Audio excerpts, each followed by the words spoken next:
बिस्मिल्लाहिर्रहमानिर्रहीम। नाज़रीन, आप देख रहे हैं प्रोग्राम एजुकेशन न्यूज़ और मैं हूं आपका मेज़बान अज़मत खान। नाज़रीन, एमडी कैट के हवाले से मुख्तलिफ अपडेट आपके सामने हमने रखी हैं। आज की अपडेट सबसे ज़्यादा ख़तरनाक है, वो इसलिए कि इस वक्त तक जितनी भी एमडी कैट के हवाले से अपडेट सामने आई हैं उनमें ख़तरनाक ये वाली अपडेट है। ये अपडेट इसलिए ख़तरनाक है कि FIA की टीम ने दीगर अफसरान के साथ मिल करके एक इंक्वायरी की, फिर उसके बाद दोबारा एक और इंक्वायरी FIA को सौंपी गई है।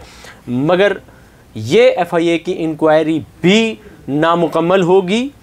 वो इसलिए नामुकम्मल होगी कि इस वक्त जिसके ख़िलाफ़ इंक्वायरी की जा रही है वो बदस्तूर सीट पर मौजूद हैं, जबकि एथिक्स ये हैं, अखलाकियात ये हैं, होना ये चाहिए था। माजी की मिसालें ये हैं कि जना सिंध मेडिकल यूनिवर्सिटी के vice chancellor doctor Amjad Siraj Memon को ओहदे से हटा करके उसके बाद इंक्वायरी की जाती, ताकि उनके मातहत जितना भी अमला है, जितने भी अफसरान हैं, जितने भी मुलाजमीन हैं, वो आसानी के साथ पूरे वसूख के साथ इस इंक्वायरी कमेटी के सामने पेश होकर के बात कर सकते।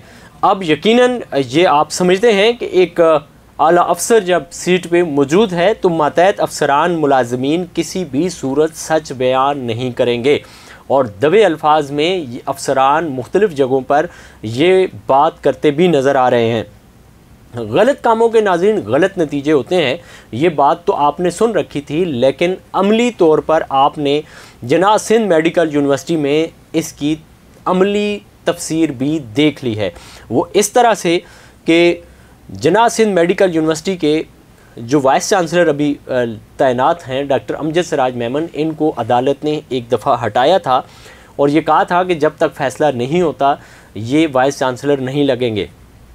Pro vice chancellor doctor Lubna Baig साहिबा ने सिंध हाई कोर्ट से रुजू किया था और ये कहा था कि सर्च कमेटी ने जो रिपोर्ट पेश की थी वाइस चांसलर के लिए 3 नाम भेजे थे वज़ीर आला को, उनमें सबसे ऊपर उनका नाम है और उन्होंने टेस्ट में और इंटरव्यू में 70 नंबर लिए हैं, और जिन्होंने 67 नंबर लिए हैं डॉक्टर अमजद सिराज मेमन वो दूसरे नंबर पर हैं। लेकिन इनकी सबसे मजबूत चीज़ ये है कि ये साबिक वज़ीर बल्दियात शर्जील इनाम मेमन के कज़न हैं, जिसकी वजह से इनको लगा दिया गया। उसके बाद सिंध हाई कोर्ट ने इनको हटाया, लेकिन उसके बाद दोबारा मामला काबीना में गया और एक दफ़ा फिर साबिक वज़ीर आला सिंध सैयद मुराद अली शाह साहब ने वही मुराद पूरी की और इनको वाइस चांसलर तैनात कर दिया गया, जिसका खुमियाजा अब सिंध के 40,000 बच्चों को भुगतना पड़ रहा है। साबिक वज़ीर आला सिंध सैयद मुराद अली शाह ने 22 जून 2021 को इनकी तैनाती का नोटिफिकेशन जारी किया था, जिसके बाद से अब तक मौसूफ वाइस चांसलर हैं और उसका खमियाजा आप सब देख रहे हैं कि किस तरह से लोग भुगत रहे हैं। ये जो मामला है अभी एमडी कैट का, इसकी इंक्वायरी चल रही है FIA में। 2-3 दिनों में वो इंक्वायरी भी फाइनल हो जाएगी, लेकिन बदस्तूर अमजद सिराज मेमन साहब जो हैं वो सीट पे हैं, इसलिए ये इंक्वायरी भी पहले से इसके नताइज सबके सामने हैं कि कुछ भी नहीं होगा, बोतल से शहद ही बरामद होगा। जनाब आली जना सिंध मेडिकल यूनिवर्सिटी ने एमडी कैट पहली दफ़ा नहीं करवाया। इससे पहले डॉक्टर तारिक रफ़ी साहब ने 2 बार एमडी कैट के टेस्ट करवाए हैं और कामयाबी से करवाए हैं और किसी पर कोई सवालिया निशान भी नहीं है। इसका मतलब ये हुआ कि जना सिंध मेडिकल यूनिवर्सिटी के पास बाकायदा ट्रेंड टीम मौजूद थी और तीसरी दफ़ा तो वो बहसन खूबी टेस्ट मुनक्किद करा सकते थे, लेकिन इस दफ़ा टेस्ट मुनक्किद जो हुए हैं इस पर सवालिया निशान इसलिए सामने आए हैं कि अमजद सिराज मेमन साहब ने अपनी टीम रखी और जो पहले से डॉक्टर तारिक रफ़ी साहब की ट्रेन टीम मौजूद थी उनसे काम नहीं लिया। क्यों नहीं लिया इस बारे में रावी खामोश है। अब चूँकि मामला ये है कि ये जो टीम अभी इन्होंने रखी, इसमें 2 लोगों पे सबसे ज़्यादा इन्होंने NSR किया, बल्कि 3 लोगों पे सबसे ज़्यादा NSR किया, जिनमें HR की डायरेक्टर नूरीन ज़हरा को हटा करके दूसरे डिपार्टमेंट भेज दिया गया और उनकी जगह राहत नाज साहिबा को दूसरे डिपार्टमेंट में यहाँ से लाया गया, ताकि खाली असामियों को उन्होंने कहा जी मैं ज़्यादा फुलफ़िल कर सकती हूँ, जबकि HR से राहत नाज को इससे पहले हटाया जा चुका है। एक तो ये हो गया। दूसरे नंबर पे जो अमजद सिराज मेमन साहब को टीम ने धोखा दिया है वो उन्हीं का लगाया हुआ पौधा है, यानी कि हिना सईद साहिबा जो इंटर पास हैं। जी नाजरीन, इंटर पास हिना सईद साहिबा को जिन्ना सिंध मेडिकल यूनिवर्सिटी में ग्रेड 19 पर एडिशनल डायरेक्टर एडमिशन तैनात किया गया, जबकि डायरेक्टर एडमिशन आल्सो मौजूद हैं। इसके साथ साथ इन्होंने भी, हिना सईद साहिबा ने भी खूब दिल खोल करके अपने मोहसिन को डसा है। और तीसरे नंबर पर सुराब जमान हैं, जो डॉ यूनिवर्सिटी से डॉक्टर अमजद सिराज मेमन, जिनको लेकर के जिन्ना सिंध मेडिकल यूनिवर्सिटी में आए और ख़ुद तो मौसूफ डॉक्टर अमजद सिराज मेमन साहब 3 गाड़ियाँ इस्तेमाल कर रहे हैं, मोटरसाइकिल भी और लियारी यूनिवर्सिटी की भी गाड़ी वो इस्तेमाल कर रहे हैं। और उन्होंने सुराब जमान को भी 2 गाड़ियाँ अलाट की हुई हैं, सुराब जमान भी 2 गाड़ियाँ अलाट कर रहे हैं। सुराब जमान जो हैं, इनके वालिद को डॉ यूनिवर्सिटी से 2 बार करप्शन के ऊपर निकाला जा चुका है और मौसूफ उनके साहबजादे हैं। और यहाँ पे उन्होंने क्या गुल खिलाए हैं ये सब के सामने है, ये रिपोर्ट में बाकायदा रिपोर्ट हो चुका है। अब इंटर पास को ग्रेड 19 देंगे तो डेफिनेटली ये अल्लाह की तरफ से ये सारे मामलात आएंगे। अब अमजद सिराज मेमन साहब, चूँकि हमने आपको बताया कि उन पे वो ख़ुद उस दिन मुझे मौक़िफ़ उन्होंने देते हुए ये फरमाया कि उनके ख़िलाफ़ मीडिया वार है। हुज़ूर, आपके ख़िलाफ़ मीडिया वार नहीं है, आपके ऊपर बेशुमार बारिश है नमात की। मीडिया वार कहाँ से आ गया? आपके ख़िलाफ़ तो कोई रिपोर्ट करने को तैयार नहीं है। एक जंग अखबार में अस्करी साहब ने आपके ख़िलाफ़ रिपोर्ट की है, आपके ख़िलाफ़ भी नहीं की बल्कि हकीकत पे मबनी रिपोर्ट की है।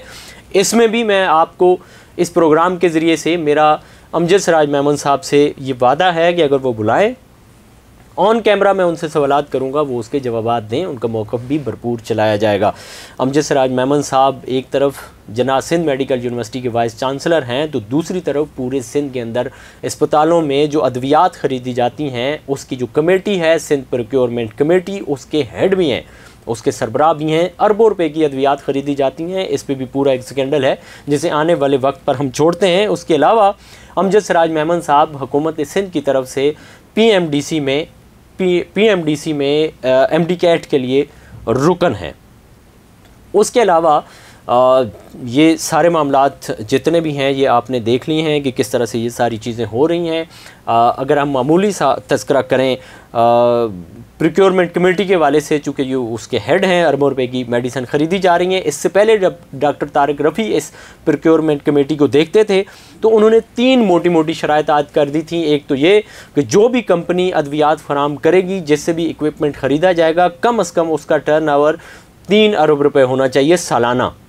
दूसरे नंबर पर उस कंपनी की अपनी फैक्ट्री होनी चाहिए, अपना कारखाना होना चाहिए जिसमें वो अद्वियात बना रही हों। तीसरे नंबर पर उस कंपनी के लिए ये भी ज़रूरी है कि 50% मेडिसन वो शहर में आम मार्केट में फ़रोख्त करती हो। ऐसा ना हो कि किसी ने कोई कंपनी बनाई हो और वो मेडिसन सारी की सारी गवर्नमेंट को प्रोवाइड करती हो, जिसका मकसद ये है कि वो सारा कमीशन पे काम हो रहा है। तो ये तीनों शराइत मौसूफ़ ने आकर के ख़त्म कर दी, जिसकी वजह से कच्ची गली की अद्वियात जो हैं वो भी मार्केट में जिस तरह से अवेलेबल हैं उस तरह से सरकारी प्रोक्योरमेंट कमेटी के ज़रिए से वो होते हुए टेंडर में मिलती नज़र आती हैं। सुराब जमान की कहानी भी हमने आपको बता दी, हिना सईद साहिबा की कहानी भी हमने आपको बता दी, लेकिन सबसे बड़ा जुल्म ये है कि डॉक्टर अमजद सिराज मेमन के होते हुए ये इंक्वायरी हो रही है, जिस पर डेफिनेटली ये कहा जा सकता है कि ये इंक्वायरी उस तरह से शफाफ नहीं होगी जिस तरह से उनको हटा करके ये इंक्वायरी की जाती। इसकी माजी में मिसाल हमें ये मिलती है कि लियारी यूनिवर्सिटी के vice chancellor doctor Akhtar Baloch साहब को हटाया गया, उन पे इल्ज़ाम था, उस इल्ज़ाम के बाद उनको हटा करके इंक्वायरी की गई और उनको ज़बरदस्ती रुखसत पर भेजा गया और उनका रुखसत का ये दौरानिया 2 साल के करीब पहुंच चुका है। अब वो रिटायरमेंट के करीब पहुंच चुके हैं, लेकिन उन्हें वापस सीट पर नहीं बिठाया जा रहा और वो इंक्वायरी अभी तक मुकम्मल नहीं हुई है और वो सीट पे मौजूद नहीं है। जिनकी सीट पर इस वक्त जो चार्ज है वो डॉक्टर अमजद सिराज मेमन साहब के पास चार्ज है। हैरान कुन अमर यहाँ पे ये है कि एक जनरल यूनिवर्सिटी के वाइस चांसलर नॉन पीएचडी हैं, जबकि वहाँ पे किसी पीएचडी प्रोफेसर को या किसी भी पीएचडी अफसर को वहाँ पे वाइस चांसलर होना चाहिए था, लेकिन ऐसा नहीं है, जिसकी वजह से लियारी यूनिवर्सिटी के असातिज़ा भी अब बाकायदा से बोल पड़े हैं कि इनको हटाया जाए। यहाँ पे डायरेक्टर फाइनेंस को भी लगाया जाए, रजिस्ट्रार और कंट्रोलर को भी लगाया जाए, ताकि यूनिवर्सिटी बाखसन खूबी आगे चल सके। ये अब जना सिंध मेडिकल यूनिवर्सिटी के भी वाइस चांसलर हैं, लियारी यूनिवर्सिटी के भी वाइस चांसलर हैं, नॉन पीएचडी हैं, फिर उसके अलावा प्रोक्योरमेंट कमेटी के भी सरबराह हैं, फिर उसके अलावा पीएमडीसी के सिंध की तरफ से रुकन भी हैं। ये सारी नवाज़ात ज़रूर होनी चाहिए, बिल्कुल होनी चाहिए, इससे ज़्यादा होनी चाहिए, लेकिन इंक्वायरी कमेटी को शफाफ बनाने के लिए इनको सीट से हटाना पड़ेगा और इसके लिए सबसे बड़ी ज़िम्मेदारी ख़ुद FIA पर और डॉक्टर साद नियाज़ निगरान वज़ीर सेहत पर आयद होती है। आने वाले वक्त में भी हम आपको इससे मज़ीद बाखबर रहेंगे। इसी के साथ अपने मेज़बान अज़मत ख़ान को दीजिए इजाज़त। अल्लाह ने के बाद।